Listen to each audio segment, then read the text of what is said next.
Perfect. Thank you so much. Thanks, George. Yeah, I'm very excited. My name is Sanjeev Goel. I'm a physician at Peak Human. And, this is a topic that's pretty dear to me. I'm really excited about talking about telomeres and the effect on cell senescence and aging. And I think you're going to learn a lot today, and especially with COVID, why it's so important at this time. So I hope everyone can see my screen.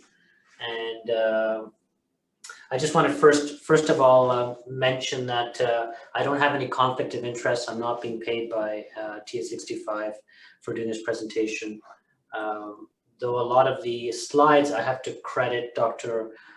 Joseph Rafali from PhysioAge. These are a lot of his great content I've taken liberally from his presentation. So again, I'd like to thank him for that. And today I want to talk, give you a sense of telomere biology, function, structure, how it changes with age, and how heritable is a telomere length, as well as the role of telomerase. We're going to be talking about how telomere length is associated with chronic disease mortality, the importance of telomere length for cell senescence, and its effect on immune system, as well as we're going to talk about chronic viral infections such as CMV, and I think this will then have some relationship with COVID, which I think you're going to find quite interesting. And then we're going to talk about what is the science out there for what can lengthen telomeres in humans, including a supplement called TX665, and we're going to go over the science, the studies that have been done on that as well. So I'm hoping this is going to really be quite interesting for everyone. And if there's any questions, there's a chat box. You can definitely put your questions in, and or you can email us after the presentation. I think some of you will be watching it after the live event. So why do we grow old and die? So you can see this is a very famous graphic. Many of you have seen this before.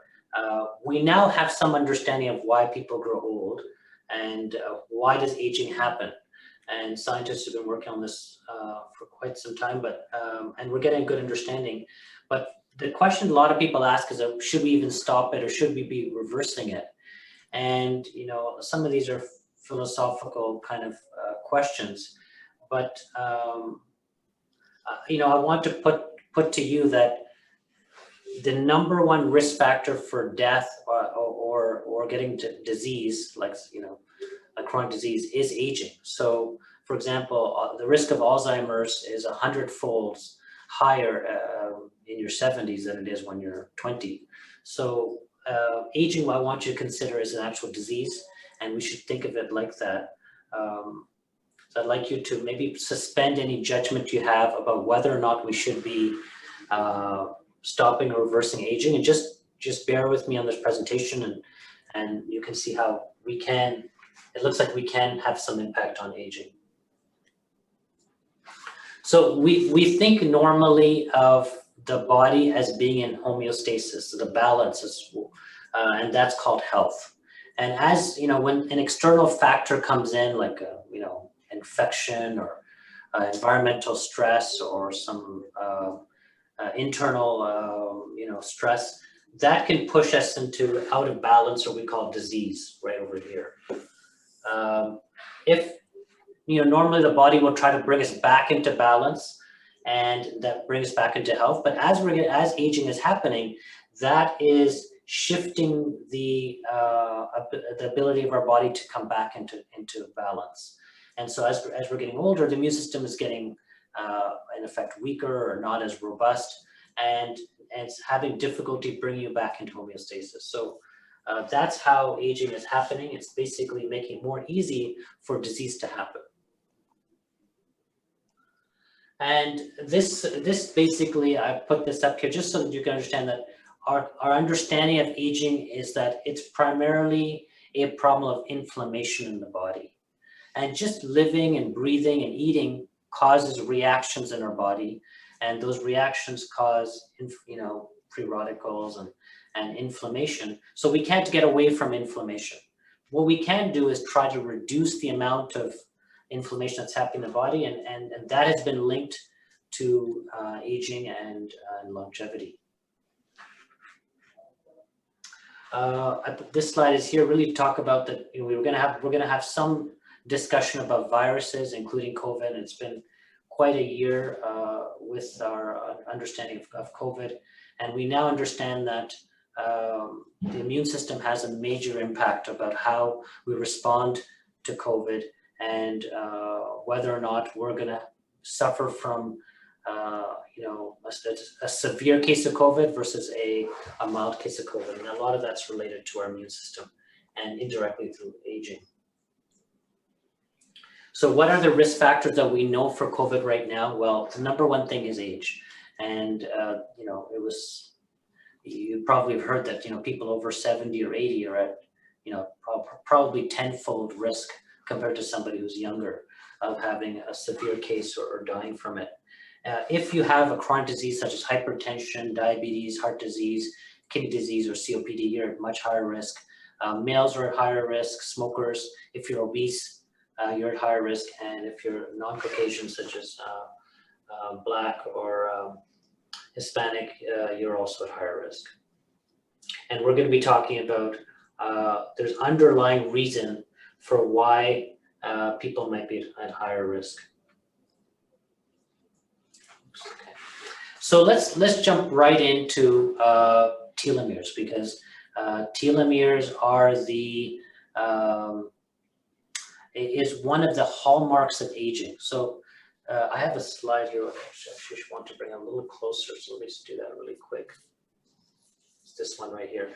So here, this is an important slide. It really talks about the 8 hallmarks of aging, and you can see here that telomere attrition is number 2 here. And so I'm going to talk about that one first, because that's something we know quite a bit about. And so these telomeres are the ends of the chromosome. We call them like the caps on top of the chromosome. People compare them to the caps on top of your shoelaces. And as the cells divide, these caps get shorter and shorter. So these telomeres are there to kind of protect the genes so that they don't kind of become unraveled, and that they are functioning well. They keep the chromosomes from basically becoming unstable, and they allow the cells to replicate, because as the next slide is going to show, as the cells divide, the telomeres become shorter every time.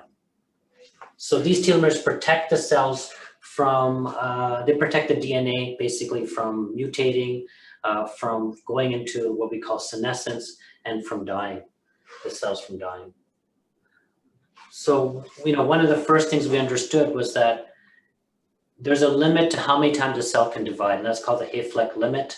1961, Leonard Hayflick basically found out that cells could not keep dividing forever. So approximately every cell can divide about 60 times before it ends up, stopping to divide. And either these cells just die, or they enter into what we call senescence, which is kind of like sleeping. They're still alive, but they're kind of in a sleeping state. And this is still valid. And it appears that why these cells are stopping to divide may be because the telomeres are becoming too short. And because every time the cell divides, the telomeres shorten in length. And there becomes a critical point at which point the telomeres cannot become any shorter. So at the end of every chromosome is this repeating sequence of nucleotides, TTAGGG. So this is just an ongoing repeating of this nucleotide. And you can see here the DNA is made up of 4 different types of nucleotide, TAGC, and but the ends of these chromosomes are basically kind of like a repeating sequence. It looks to be like, again, a protection to the chromosome. And as I was saying, every time the cell divides, these telomeres become shorter, and looks like by about 50 base pairs every single time. So we're born with about 10,000 base pairs at birth. any just say between 8,000 to 12,000. And as we're getting older, you have a loss of these telomeres as the cells are dividing. It's approximately 500 kilobytes per year, or 500 base pairs, and over a lifetime, if we started around 8 or 10, we normally will end up at the end of life with about 5,000. So people lose about 3 to 5,000 base pairs over a lifetime, and 50 to 100 base pairs is lost with every division. And mostly the cells that are dividing a lot, like stem cells or skin cells or gut cells, these cells are dividing a lot, so they're losing their telomeres much quicker.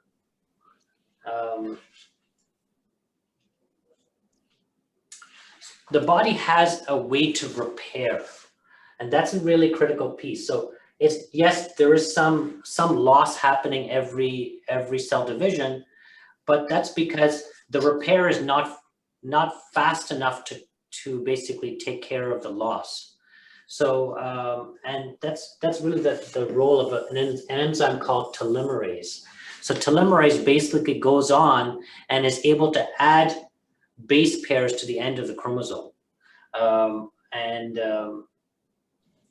Different parts of our life, that enzyme can be upregulated or become more active. So I think in the childhood or in womb, the enzyme is more active. So the telomeres are actually increasing in length, and then they begin to shorten the length as we hit the teenage years. So there are different things we can do to influence the activity of this enzyme. And there's a slide about that, so I'm going to show you that. It's right here. Well, let's just talk about that first. That we inherit a certain length, and some of that it's very genetic. Like you can't do very much about it. It looks like if you have an older father, you get longer telomeres. If you're a woman, you're going to have longer telomeres than a man. If you're black, you're going to have longer telomeres than a person who's white. So there's some genetic component to how long the telomeres are, and then there's what happens in life. So the activity of your enzyme, your telomerase, will determine how much you're able to repair and lengthen your telomeres. And we're going to talk about this because there are things that we can do to make an impact on that enzyme. And then the amount of stress that's our body's under. So for example, chronic infections, COVID, for example, injuries to your body. If you're a smoker, you have high, if you're obese, you have hypertension, things like that. Those have all been shown to shorten your telomeres. Exercise has been shown to increase your telomeres. So definitely lifestyle factors have an impact on how long your telomeres are. And there are certain things we can do to lengthen them. So it's like a balance here, and this slide just showing that the telomerase is working on, with lifestyle, diet, stress control, supplements we're going to talk about, like TH65, can lengthen your telomeres, and then stressors like toxins and infections and injuries can shorten your telomeres. So it's a constant balance happening, and some people just naturally may have a better balance than others, and some may not. But again, we can do certain things to keep our telomeres longer. And why is that important? Why is telomere length important? I'm going to move on right to that, because there's a lot of research that shows that longer telomeres is associated with longer life, and shorter telomeres are definitely associated with so many chronic diseases like hypertension, heart disease, dementia, cancer, diabetes. These are all associated with shorter telomeres. And so there's definitely a very strong association there. Let's move on. This one just says that if you have a shorter than average telomere length, you have roughly a 3 times risk of having a heart attack than somebody who has an average telomere length. It basically translates into an age difference of about 11 years, so it's quite significant.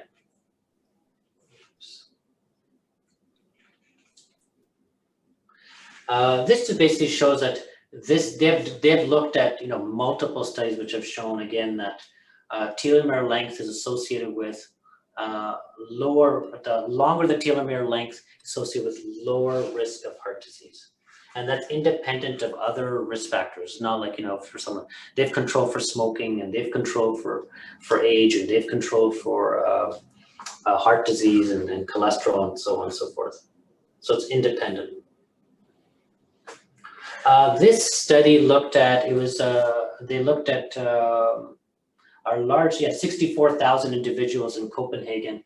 And basically they were able to show that if you were in the lowest quartile for the telomere length, you had a 1.4 hazard ratio risk. It means that you are almost 40% greater risk of dying and having heart disease and cancer. So just by looking at the telomere length. So how does this telomere length really have an impact? And I think this is where we jump into the senescence part. Like I said, that there's a point at which the cell needs to keep dividing. And if it cannot divide, it enters into a state of what we call senescence. So when the telomeres become too short, then the cell cannot divide any further, and then it goes into something we call senescence, which I like to say it just means like it's a kind of a sleeping state. So why is that a big deal? Why is that a problem? Because so the reason why senescence is a problem is that the cell is kind of still alive, and it somehow it knows that, look, it's at the end of its life, and it starts to secrete growth factors and chemicals out to all the cells around it, saying that look,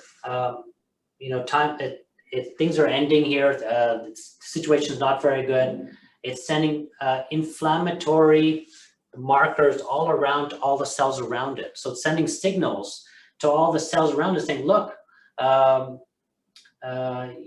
things are not going well. We should increase inflammation, and then all that is doing is again making everything else under more stress and causing aging to basically speed up in all the cells around it. So senescent cells are not a good thing to have around. We all need a little bit of senescent cells because they help with wound healing and so on and so forth. But the cells that enter senescence because of telomeres becoming too short, that's the cell that's kind of somewhat damaged. That's the body does not want it to keep on dividing, because these cells are at risk of becoming cancer cells. So it's the body's way of protecting itself by saying, look, we don't want this cell to become a cancer cell, so we're going to make it stop dividing. That cell is going to now release what is called SASP, SASP, senescence associated secretory phenotype.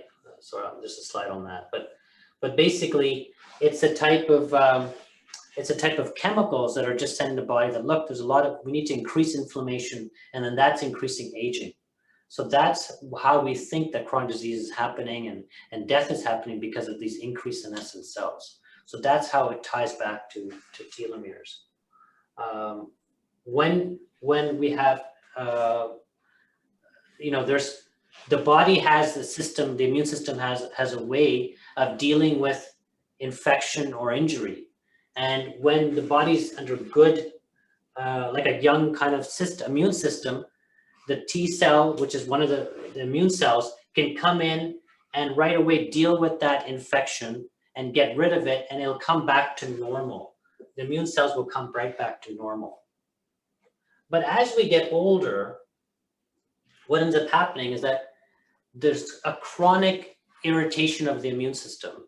Means that, let's say you get infection like COVID, and it doesn't go away, it doesn't come back down to normal because the immune system is so aggravated and inflamed, it stays inflamed. And so that chronic inflammation is leading to aging. In COVID, we're worried about people who have something called long COVID. And what that really is that it's a chronic inflammation. The body's not able to settle down and come back to a normal state. And so these senescent cells that I was talking about before are basically causing this immune system to remain aggravated. So here we are, chronic inflammation in the etiology of disease across lifespan. We can see that again, so much studies are happening looking at how chronic inflammation is actually the cause of disease. The immune system, the T cell immune system, which is our native immune system. These cells are basically there when we begin life, and as we are exposed to all these different antigens and microbes and so on and so forth, the thymus gland releases these T cells, and these T cells go out and go identify different things, and they basically teach the T cells which things to go after, which microbes and infections we should be targeting. But what ends up happening is that we think at around age 50, this thymus gland becomes much smaller, and these T cells become, in effect, older. Like they become, they're not so, they've already kind of determined what they're kind of going to look out for, and they're not able to go and look for new things because it's kind of like the gland has become tired. And so the immune system, as we're getting older, is changing. And so that's happened to everybody. That is just part of life, that the immune system is aging. Some people more than others, depending on what were you exposed to in your life, how much stress were you under, were you a smoker, did you exercise? All these things are influencing how fast your immune system is aging. So just from this, you can see how important it is to keep your immune system young, because that ultimately determines everything about that, how your body's going to react with the environment. So one of the things that we notice is something called the CD4-CD8 ratio. This is, a ratio that became, I remember learning about it when people were looking at how HIV patients were doing, because HIV was attacking the T cell system. And so we would look and see this ratio. And as we get older, the ratio of CD4 to CD8, which are types of T cells, decreases. And that you can see is linked. A lower ratio is linked over here to so many different types of chronic diseases. So it's basically a good marker of the health of the immune system. And in COVID, people who had a lower ratio of CD4 to CD8 did worse with COVID. They became sicker, they had more risk of dying. So it's quite an important marker. So again, we want to keep that ratio higher, and that's that's a reflection of the health of our immune system.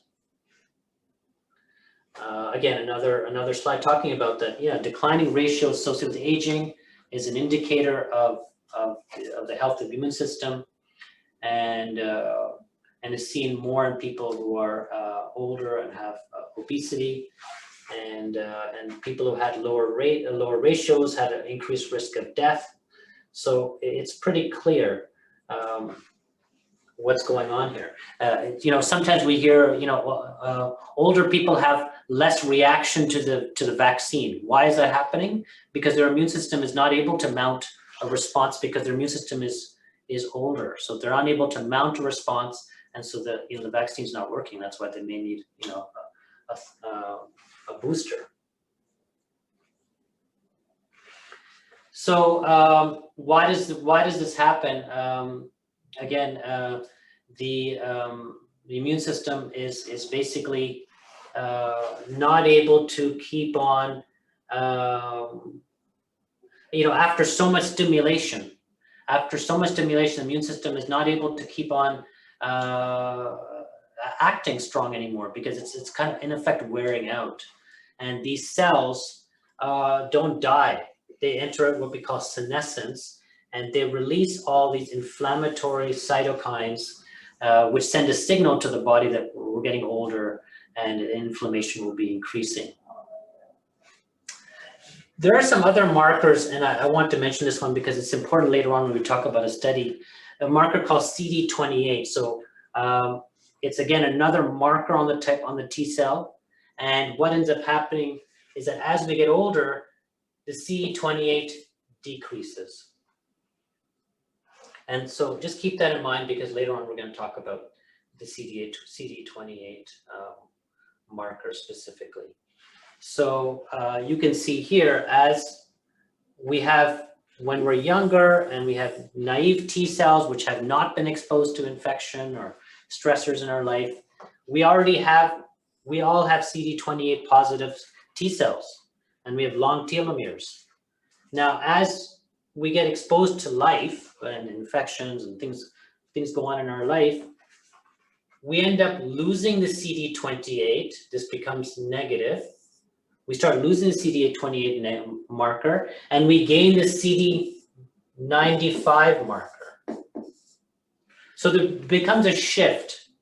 It becomes a shift from we're losing the CD28 marker and we're gaining the CD95 marker. So again, this is important because in a study that I'm going to show later on, we were able to change this with a particular supplement, which I'm going to talk about.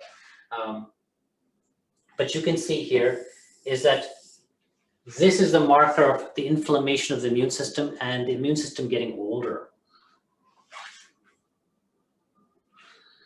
I'm going to move on. This is again how people test these markers. But your doctor can probably do it, or we can get that sent for. But as we're getting older, you can see here that the basically the CD28 negative is increasing. It means we're losing the CD28, and the 95 is increasing. So this is what's happening with age.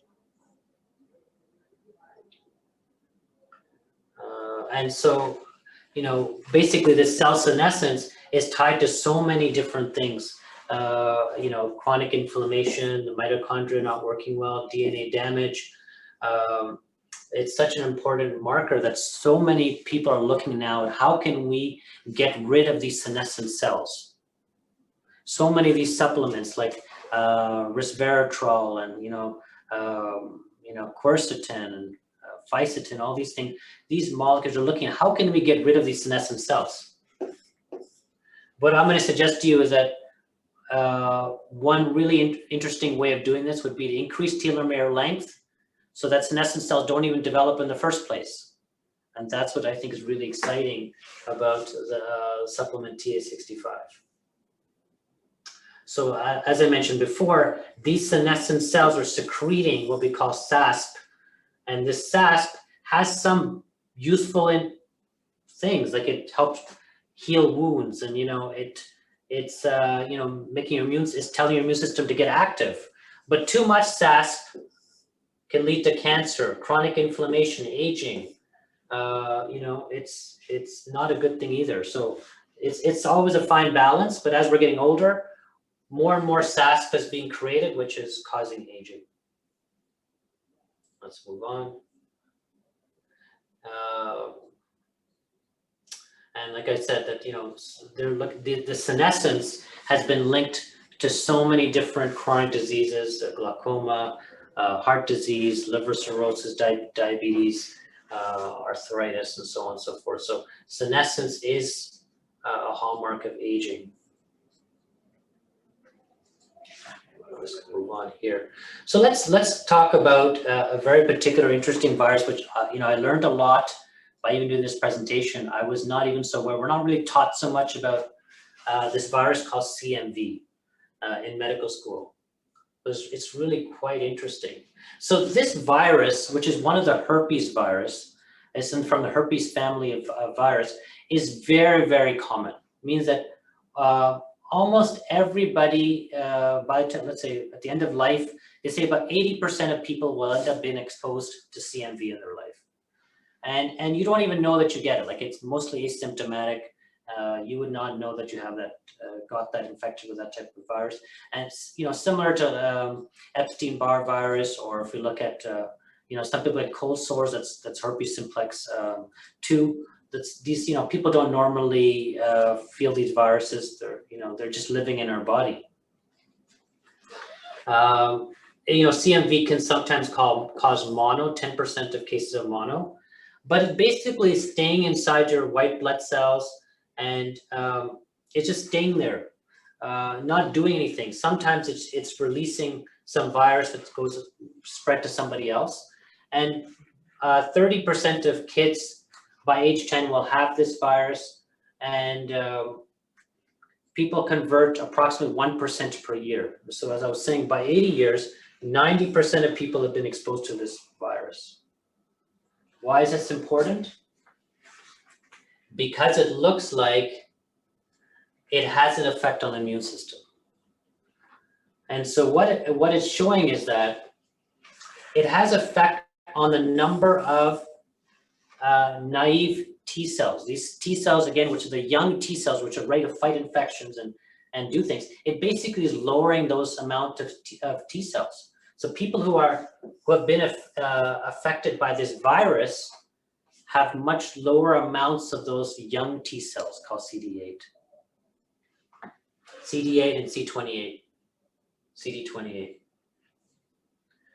And so they have a yearly conference, which I just doing all my reading for this presentation, I thought this is quite impressive. And CMV is arguably the most immunodominant antigen to which the human immune system will be exposed.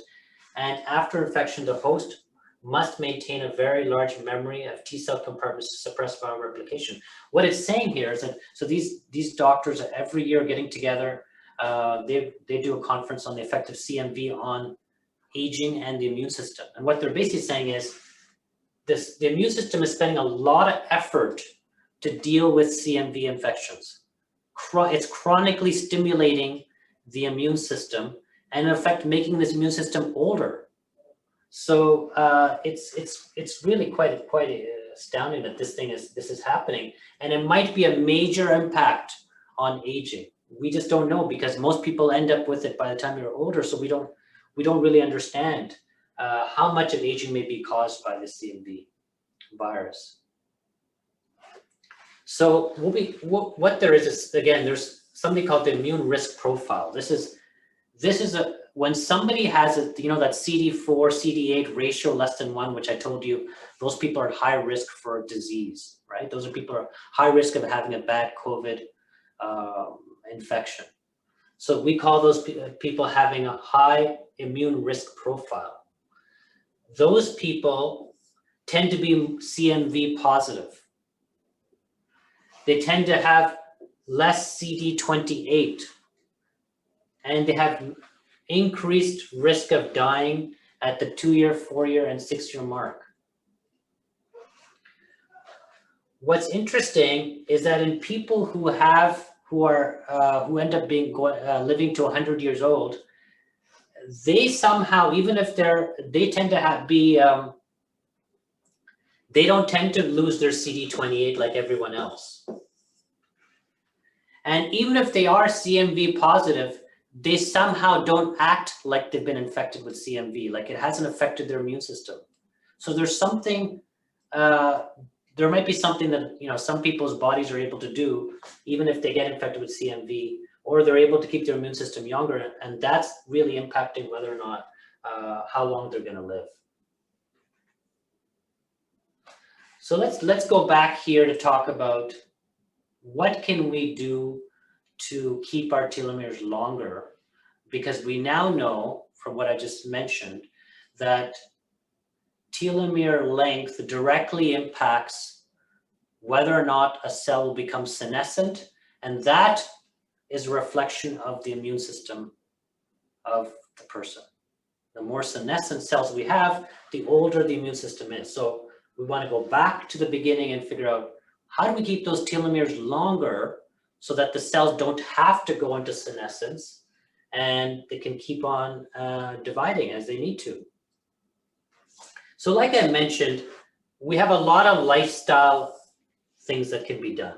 You know, stress reduction, exercise, which I think, you know, maybe has a slight increase, potentially to increase telomere length, you know, weight loss.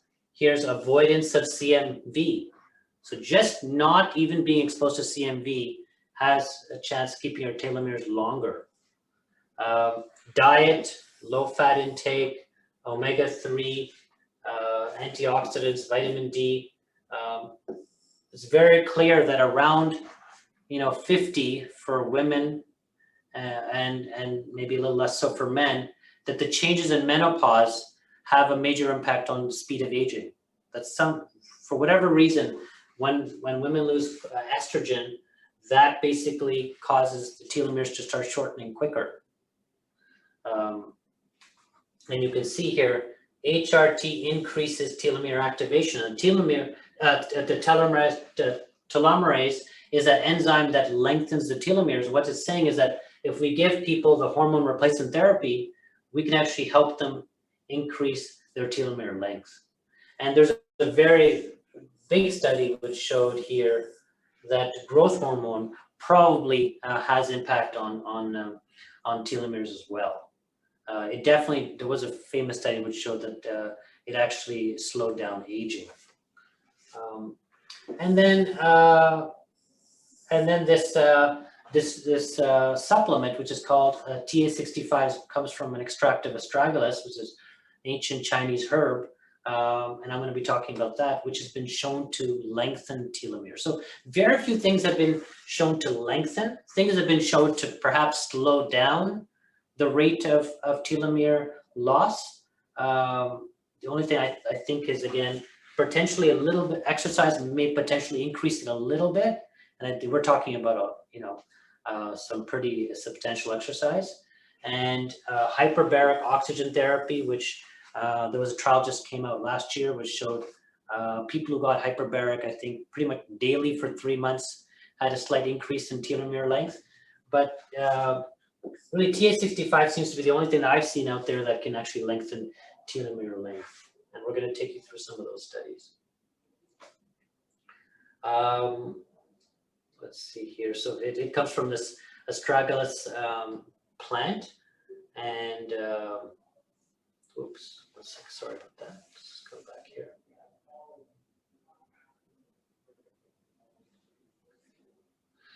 Okay.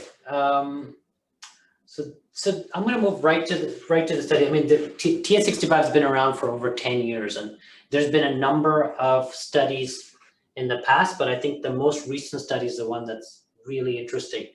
But here, what this study, which is from 2011, 2013, showed this again. We were looking again at the same T cells, and remember those same CD8, CD28. With the CD28, we're losing those as time is going on. And what it's showing is that the people who are taking TA65 had less of those types of old cells of CD28, where they had lost CD28.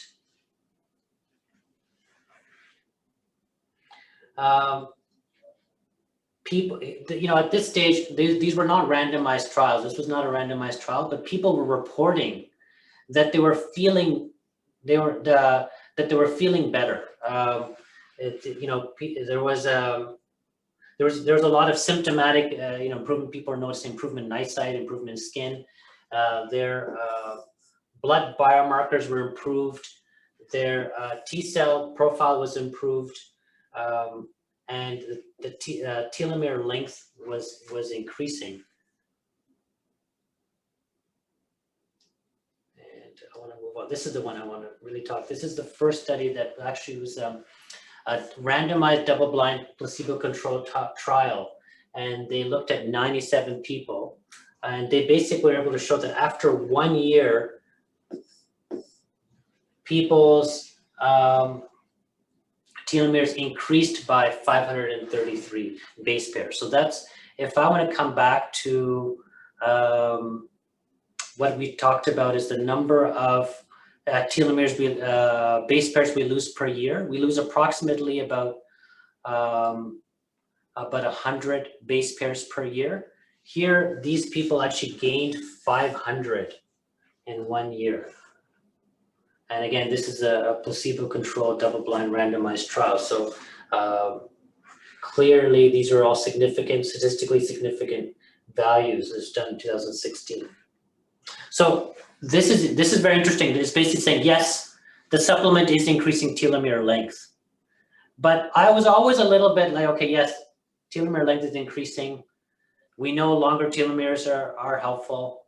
But the next study is more interesting because I'm more interested to see what impact is that having on the immune system, because that's really telling us is there an actual benefit? Yes, we want telomeres length to be longer, but if we can show that the immune system is getting younger, that's even more important to me. So here was a randomized trial, placebo-controlled, for where they looked at 500 people in 9 months. Over 9 months. So they did 4 different dosages, and they basically did a bunch of immune markers. And what they found was that, again, they were able to they looked at those 500 people, and they said, how many of these people have CMV?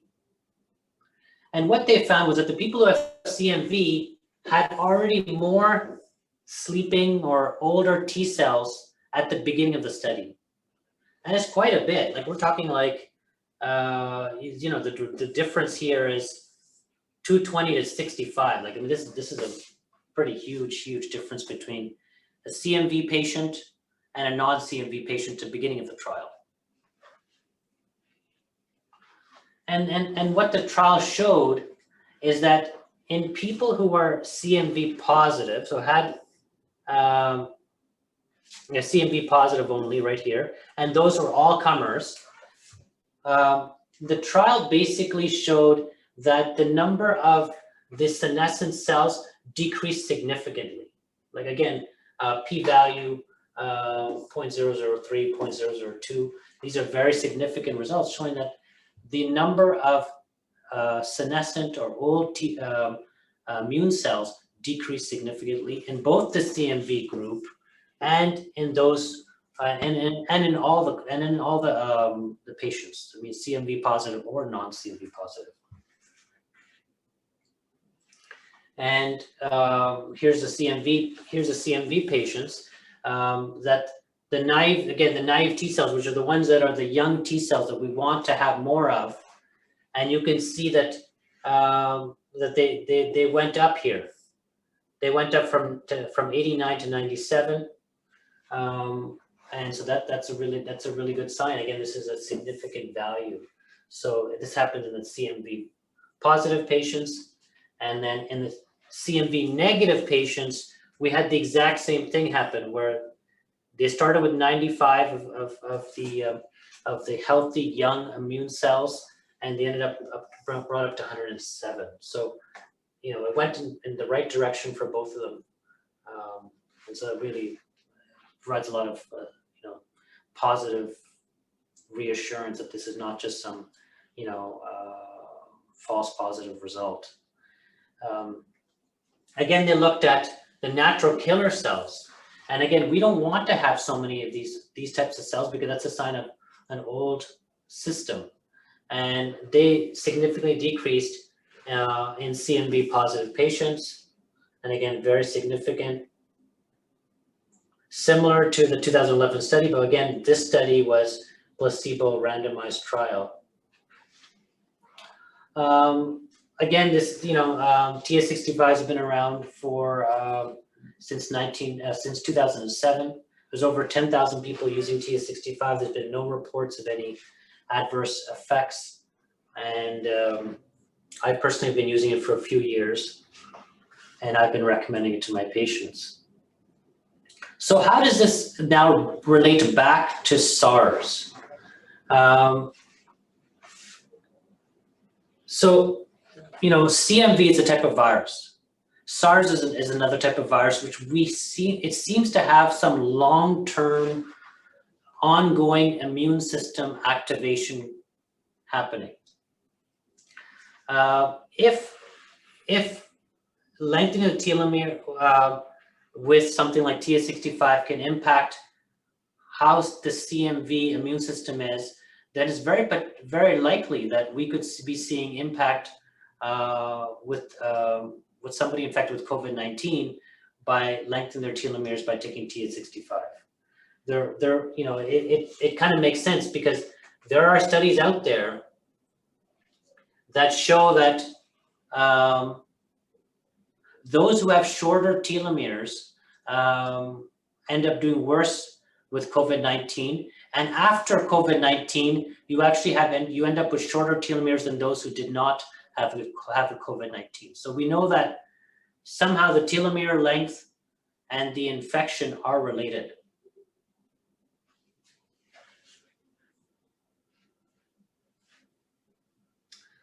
This just talks about that, CMV is one of the family of human herpes viruses. It can just be sitting around for decades in your body you would never know it.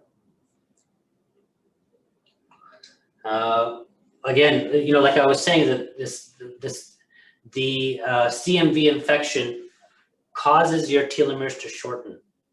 And if you have, it looks like all the herpes viruses are doing this, including CMV. So the number of infections is like stress that's happening on your body is causing your telomeres to shorten. And probably COVID is doing the exact same thing. This slide talks about, there looks to be an association between shorter telomere length and severe COVID-19. Our hypothesis is that if we can lengthen telomeres with TS65, that may have an impact on COVID-19. How we're able to respond back, how we're able to respond to the infection of COVID-19 may be influenced if we have longer telomeres. We don't have a study exactly, but people are looking at, what's the possibility? So what's the take home? Telomere length, I'm hoping today you were able to take this message, is that telomere length is one of the 8 hallmarks of aging that's been identified as the cause of aging. And it's within our control. Like some things are not within our control and some things it looks like could be in our control. Telomere length has been associated with chronic disease, cancer, and how long we live. The burden of viral infections in our life, including CMV and COVID and other herpes viruses, influences the length of our telomeres and can cause the immune system to get older. And if our immune system is older, that influences how we respond to vaccines and how bad we suffer from the actual infection of COVID. So keeping our immune system younger is extremely important. I put down some interesting points here that it might be very interesting to have your CD4, CD8 measured. That can be done by your doctor at any lab to see if you are somebody who has already an aged immune system. You can get your IgG titers to look for CMV and other herpes viruses like Epstein-Barr and herpes viruses as well. Check your CMV titers, and that might be interesting to see, are you at risk? Because if you are, then you're more likely to benefit from a supplement like TS65. It looks like it's definitely interesting to have your telomere length measure. Are you somebody who's been blessed with a higher telomere length because of your genetics and your lifestyle, or are you already starting off with a shorter telomere length? So that's definitely something that's of interest. And then with the studies that are out now, again, I'm extremely excited about the study that's looking at T65 and its effect on the immune system, because it looks to be making your immune system younger, and that should give us more ability to handle infections such as COVID-19 and potentially other infections that are going to come on in the future. So I hope that was of interest. I hope that it wasn't, too much.